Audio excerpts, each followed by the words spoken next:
ETF index mutual funds నేర్చుకుని stock మార్కెట్లో రాణించాలనుకుంటున్నారా? వెంటనే ఈ నెంబర్కి కాల్ చేయండి. రామ్ గారు, మీరు గత వీడియోలో అన్నారు ఒక ఇంట్లో హస్బెండ్ భార్యని అప్రిషియేట్ చేయకపోయినా, ఏ సపోర్ట్ ఏమి ఇవ్వకపోయినా అంటే పక్కన ఇంకోటి ఏదో ఉంది సంథింగ్ అనేసి, మీరు తస్మాత్ జాగ్రత్త అని. ఓకే, ఇప్పుడు మనం చూసుకుంటే ఈ ఈ ఈ జనరేషన్లో, ఈ కాలంలో ఎక్స్ట్రా మ్యారిటల్ లైఫ్ అనేది ఎక్కువ అయిపోయింది. దాంట్లో ఆడవాళ్ళ శాతం ఎక్కువ ఉంది అనే తెలుస్తుంది.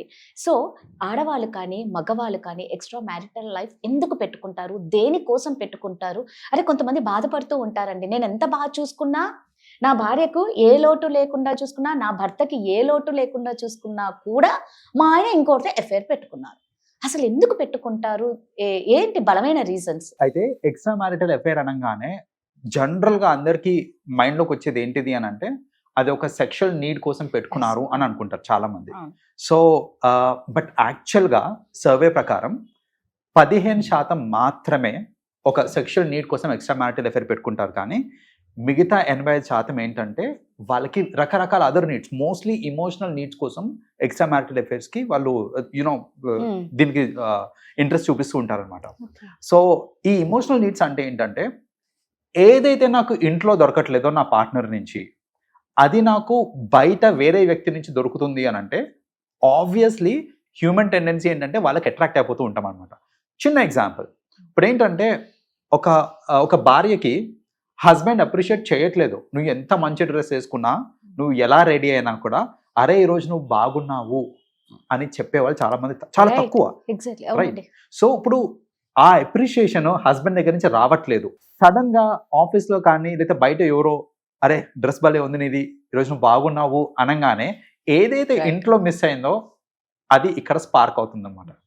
అరే నా హస్బెండ్ అంటే ఆ హ్యాపీనెస్ ఏదైతే ఉందో నాకు ఇప్పుడు ఒక థర్డ్ పర్సన్ దగ్గర నుంచి వచ్చింది, స్పౌస్ నుంచి రాకుండా ఒక థర్డ్ పర్సన్ నుంచి నాకు ఒక happiness, because that gives some happiness. ఎవరిని అప్రిషియేట్ చేశారు మనల్ని అని అంటే ఎంతో కొంత హ్యాపీనెస్ వస్తుంది, అక్కడ స్టార్ట్ అవుతుంది. అదే ఇంకొన్నిసార్లు ఎలా ఉంటుంది అని అంటే, స్పెషల్లీ మెన్ ఎందుకు ఎమోషనల్ కోసం వాళ్ళు ఎక్స్ట్రా మ్యారిటల్ అఫైర్కి వెళ్తారంటే, ఇంట్లో భార్య రెస్పెక్ట్ ఇయ్యదండి హస్బెండ్కి.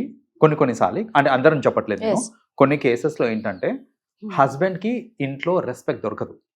నువ్వు బయట ఆఫీస్లో ఎంత పెద్ద డెసిగ్నేషన్ అన్నా ఉండు, ఇంటికి వచ్చేసరికి నీకు రావాల్సిన రెస్పెక్ట్ నీకు రావట్లేదు. అదే రెస్పెక్ట్ నీకు వేరే అమ్మాయి దగ్గర నుంచి వస్తుంది అని అంటే ఖచ్చితంగా that will give you that happiness. Because నా ఎక్స్పెక్టేషన్ ఏంటిది ఇక్కడ అని అంటే, నాకు రెస్పెక్ట్ అనేది మోస్ట్ ఇంపార్టెంట్. సో నా ఎక్స్పెక్టేషన్ ఇంట్లో ఫుల్ఫిల్ అవ్వట్లేదు, సమ్వేర్ ఎల్స్ అవుతుంది. కాబట్టి నేనేంటంటే, నన్ను రెస్పెక్ట్ చేసే ఆమెతోటి నేను ఎక్కువ టైం గడుపుతూ ఉంటాను. నాకు సరదాగా కొన్ని కబుర్లు చెప్పుకోవాలని ఉంటుంది సాయంత్రం పూట, కానీ నా spouse maybe she is busy with something else, లేదంటే పద్దాక ఇంకా సోషల్ మీడియా, లేకపోతే వాళ్ళ అమ్మ వాళ్ళతో మాట్లాడడం, వాళ్ళ ఫ్రెండ్స్ తోటి మాట్లాడడం, అదే జరుగుతుంది. కానీ నాతోటి మాట్లాడడానికి టైం కేటాయించట్లేదు. కానీ దెర్ ఈస్ సమ్వన్ ఎల్స్, నేను చెప్పేది వినడానికి కొందరు రెడీగా ఉన్నారు. ఆబ్వియస్లీ నేను వాళ్ళ వైపు మొప్పు చూపుతాను, రైట్. సో ఇక్కడ బేసిక్గా ఏంటంటే, ఇలా ఇమోషనల్ నీడ్స్, అది అబ్బాయి అన్నా కానివ్వండి అమ్మాయి అన్నా కానివ్వండి, ఇమోషనల్ నీడ్స్ ఇంట్లో సాటిస్ఫై కానప్పుడు ఖచ్చితంగా అది బయట ఎక్కడో చోట సాటిస్ఫై అవుతూ ఉంటుంది. అక్కడ స్టార్ట్ అవుతుందండి, మాటల నుంచి స్టార్ట్ అవుతూ ఉంటుంది అనమాట. నాకు రెస్పెక్ట్ ఇచ్చే అమ్మాయితో ఎక్కువ మాట్లాడటము, లేకపోతే నా బాధలు, నా ఇన్ అ డే ఎలా జరిగింది నీ day, how was your day అని ఎవరిని అడుగుతున్నారు అనుకోండి, that gives me happiness. So obviously వాళ్ళతో ఎక్కువ మాట్లాడుతూ ఉంటాను నేను. అలా ఏంటంటే టాక్స్ నుంచి స్టార్ట్ అవుతుంది రిలేషన్షిప్. ఆబ్వియస్లీ నేను డైలీ షేర్ చేసుకుంటూ ఉన్నప్పుడు ఏమవుతుందంటే, ఆ బాండ్ అనేది ఇంకా బలపడి నిదానంగా ఏంటంటే అది ఒక ఇలిసిట్ రిలేషన్షిప్కి దారితీస్తుంది అనమాట. మెల్లగా ఏంటంటే ఫస్ట్ ఇమోషనల్ నీడ్స్ సాటిస్ఫై అవుతున్నాయి, ఎలాగో ఎమోషనల్ నీడ్స్ బాగా సాటిస్ఫై అవుతున్నాయి కదా, నెక్స్ట్ స్టెప్ ఏంటిది అని అంటే will get in to the physical needs అనమాట. సో అలా ఏంటంటే ఒక ఇలిసిట్ రిలేషన్షిప్ స్టార్ట్ అవ్వడమే ఇమోషనల్ సపోర్ట్ నుంచి స్టార్ట్ అవుతుంది మోస్ట్ ఆఫెన్. మెల్లమెల్లగా it will go to physical needs, అవన్నీ సెకండరీ. బట్ అసలు మూలం ఏంటిది అని చూస్తే it is because of the emotional needs.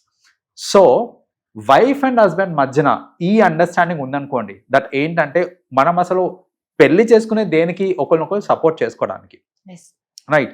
ఒకరినొకరు సపోర్ట్ చేసుకొని, ఒకరినొకరు ఎంకరేజ్ చేసుకొని, నన్ను నువ్వు మోటివేట్ చేయాలి, నువ్వు నన్ను మోటివేట్ చేయాలి, ఇలాంటి థాట్స్ ఉండి పెళ్లి చేసుకుంటే ఆ రిలేషన్షిప్ చాలా స్ట్రాంగ్గా ఉంటుందండి. అంతేగాని ఏదో ఏజ్ వచ్చింది కదా పెళ్లి చేసుకుందాము, రైట్, నేను బాగా సెటిల్ అయ్యాను కదా, నాకు ఇప్పుడు పెళ్లి కావాలి కాబట్టి నేను పెళ్లి చేసుకుంటున్నాను, ఈ థాట్స్ తోటి పెళ్లి చేసుకుంటున్నాం అంటే అది కరెక్ట్ కాదు. So we need to understand అసలు పర్పస్ ఆఫ్ మ్యారేజ్ ఏంటిది అని అర్థం చేసుకొని ఒక రిలేషన్షిప్ స్ట్రాంగ్ గా ఉండాలంటే బోత్ సైడ్స్ వాళ్ళ ప్లే చేయాల్సిన రోల్స్ ఏంటిది అని అర్థం చేసుకున్నారనుకోండి, ఆ రిలేషన్షిప్ మధ్యలోకి ఏ థర్డ్ పర్సన్ రాలేరు. మీరు అది అర్థం చేసుకోకుండా ఒక రిలేషన్లో అలా కొనసాగుతున్నారు అని అంటే third person, fourth person, fifth person ఎంతమంది అన్నా వచ్చే ఛాన్సెస్ ఉంటాయన్నమాట మనకి అక్కడ. సో అది రాకుండా ఉండాలి అంటే అది ప్యూర్లీ వాళ్ళిద్దరి చేతిలోనే ఉంటుంది. 100% రామ్ గారు మీరు చెప్పింది నిజంగా. అంటే మోటివేట్ ఒకరినొకళ్ళు చేసుకోవడం చాలా ఇంపార్టెంట్. Right. కేరింగ్, రెస్పాన్సిబిలిటీ, నిజంగా కేరింగ్. నువ్వు ఎంత బాగా కేర్ చేస్తే కంపల్సరీ ఆ పార్ట్నర్ నీ నుంచి మిస్ అవ్వదు, అది అమ్మాయి కానీ అబ్బాయి కానీ. అబ్సల్యూట్లీ. ఇంకోటి, అలా కేర్ చేసినప్పుడు నాకు సమ్హౌ డీవియేషన్ వచ్చింది అనుకోండి, సో ఎలాగో చాలా మంది మాట్లాడుతూ ఉంటాం, Yes. తెలుసు తెలియకో డీవియేట్ అవ్వడానికి నేను ఆ మోడ్ లో ఉన్నప్పుడు, అరే ఇంతగా ప్రేమించే నా భార్య Yes. నేను మోసం చేయకూడదు అనే థాట్ నాకు వస్తుంది. అలా ఒకవేళ నాకు ఆ థాట్ లేదనుకోండి, అంటే అంతగా ప్రేమించే భార్య అనే అసలు ఫీలింగే లేదనుకోండి, నేను మోసం చేయడానికి నాకు పెద్దగా వెనకాడను నేను, లైక్ యూనో అట్లా దారి మళ్ళడానికి వెనకాడను నేను. సో అందుకనే స్పౌస్ కూడా ఇవ్వాల్సిన రెస్పెక్ట్, ఆ ప్రేమ, అనురాగం ఇవన్నీ ఉన్నాయనుకోండి, ఆబ్వియస్లీ తప్పు చేయాలనుకున్నా ఒకసారి ఇట్లా ఇట్లా ఫ్లాష్ అవుతారనమాట. వీళ్ళని ఇప్పుడు నేను మోసం చేయాలా వద్దు, వీళ్ళని బాగా నన్ను నమ్మి ఉన్నారు, రైట్. మోసం చేయకూడదు అనే థాట్ వస్తుంది. ఆ థాట్ రావాలి అని అంటే అవతల కూడా దానికి తగ్గట్టు బిహేవ్ చేయాలి. సో మీరు అన్నట్టు నిజంగా ఇలా భార్యాభర్తలు ఒకరినొకరు అర్థం చేసుకుంటూ, ఒకరినొకరు మోటివేట్ చేసుకుంటూ, ఒకరొకరు కేరింగ్ చేసుకుంటూ ఉంటే ఆ పిల్లల మీద కూడా అంటే పిల్లలకు కూడా చాలా ఒక మంచి అట్మాస్ఫియర్ లో ఉన్న హెల్దీ అట్మాస్ఫియర్ లో పిల్లలు కూడా ఉంటారేమో. Correct correct. ఎందుకంటే పిల్లలు నేర్చుకునేదే తల్లిదండ్రుల దగ్గర అండి. ఏదన్నా సరే నేను చాలాసార్లు చూస్తూ ఉంటాను, వాళ్ళు ఏంటంటే గొడవపడుతూ ఉంటారు పిల్లల ముందే బూతులు మాట్లాడేస్తూ ఉంటారు, పిల్లల ముందే ఒకరినొకరు డిస్రెస్పెక్ట్ చేసుకుంటూ ఉంటారు. నువ్వు చేస్తే తప్పులేదా, నువ్వు చేస్తే తప్పులేదా అనేసి ఒకరినొకరు తిట్టేసుకుంటా ఉంటారు. అల్టిమేట్లీ ఏమవుతుందంటే, ఇలా పిల్లల ముందు తిట్టుకుంటున్నారు అని అంటే రేపు పొద్దున మీరు మీ పిల్లల్ని వాళ్ళు ఏదో తప్పు చేస్తారని తిట్టారనుకోండి, వాళ్ళు మిమ్మల్ని కేర్ కూడా చేయరు. అంతే కదా. ఒక్కటే మాట, నువ్వు చేస్తే లేదు నేను చేస్తే వచ్చిందా, ఒక్కటే మాట. ఎక్కడ పెట్టుకుంటారని తలకాయ తీసుకోవాలి. ఇప్పుడు నువ్వు చేస్తే, ఇప్పుడు ఒక పిల్లోడు పేరెంట్స్ ని నువ్వు చేస్తే తప్పు కాదు కానీ నేను చేస్తే వచ్చిందా, ఇది జనరల్ గా నేను చూస్తుంటా. టీనేజ్ వయసులో వచ్చిన వాళ్ళు ఇలాంటి రివోల్టింగ్ ఆన్సర్స్ ఇస్తుంటారు అనమాట. పేరెంట్స్ కి అర్థం కూడా కాదు ఇప్పుడు నేను ఏం చేయాలి అనేది, ఎందుకంటే వాళ్ళు చేసిన తప్పే అది. పిల్లల ముందే తిట్టేసుకున్నారు ఒకళ్ళు తప్పులు ఒకళ్ళు వాళ్ళ ముందు బయట పెట్టుకున్నారు, అయిపోయింది బయట పెట్టుకున్నారు. సో మీ ఒరిజినాలిటీ, మీ క్యారెక్టర్ ఇవన్నీ మీరు ఉన్నదానికంటే ఎక్కువ చేసి మరి తిట్టేసుకున్నారు. ఇప్పుడు పిల్లలు మరి అనరు అనుకుంటే ఎందుకు అనుకుని ఉంటారు? సో నిజం, దీని ఎఫెక్ట్ పిల్లల మీద చాలా చూపిస్తుంది. కాబట్టి నిజంగా భార్యాభర్తలు పెళ్లి అనేది మాత్రం రామ్ గారు క్లియర్ గా చెప్పారు ఎందుకు చేసుకోవాలో, అందుకే చేసుకోండి. థ్యాంక్ యూ అండి. వెల్కమ్ అండి.